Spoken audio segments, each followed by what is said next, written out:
it's quite sad and unfortunate that many of us have come to see such. Many have witnessed what is happening in the country at the moment. And all we need right now is for government to come out and explain what exactly is happening, what happened yesterday. Because someone coming from nomination, someone has been nominated from the Electoral Commission, and you arrest him as if he's a terrorist, as if he's carrying a bomb. I think it's quite alarming, and something needs to be done. We need action. We need a statement by the government immediately to come out and address these concerns, because right now the political environment is heating up and we are going in a general election. If such an incident can happen in broad daylight in a by-election, then what will happen deep down in our constituencies, in other villages, during the nomination of the general election? So I think this is quite sad, because we know JAT is supposed to deal with matters concerning terrorism.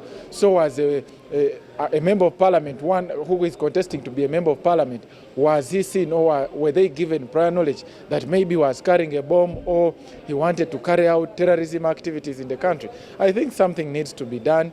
Action needs to be done, because there are measures that should be taken. There are ways that are well stipulated in the Constitution through which security operatives should act. One needs to be clearly identified. One needs to come with an arrest warrant. They need to have a name tag.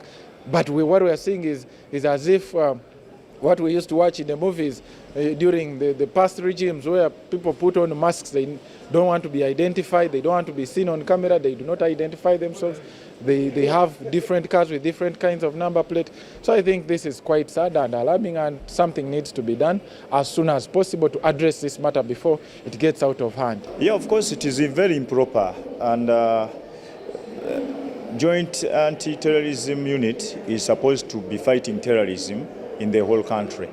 But to start fighting against democracy of elections in the whole country, it is very bad and an improper practice. So for us, we hope that as a country, we must support all processes of democracy, from nominations, campaigns, and election day. So why do you interfere with these processes, and why still you are an anti-terrorism unit?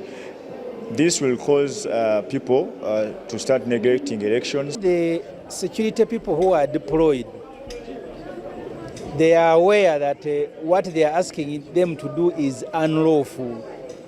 Even when you read the Police Act, a policeman cannot blame his deployment and deploying officer, because you are only instructed to implement lawful order.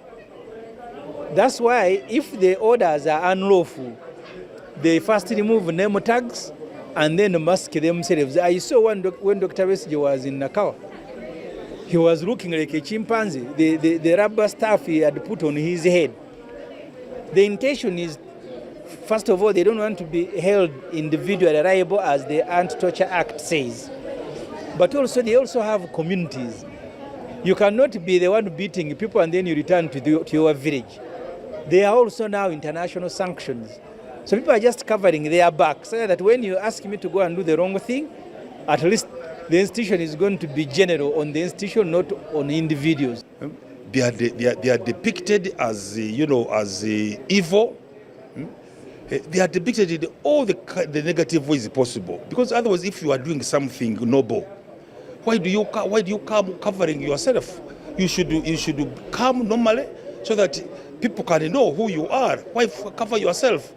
So it is bad, it is evil, and it depicts the government in very, very, very bad blood. It clearly shows that these are intentional actions meant to disorganize the electoral process with very, very, with very, very negative motives. This is an indicator that the coming election is in 2026. Most likely are going to be very bloody. People might die.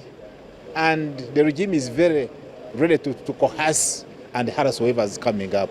And I think this is not the Uganda we need. This is not the Uganda for all of us. It was very unfortunate for the people of Uganda and for the people of Kawempe to witness what happened. And we're yet to see more, because the nominations have just started.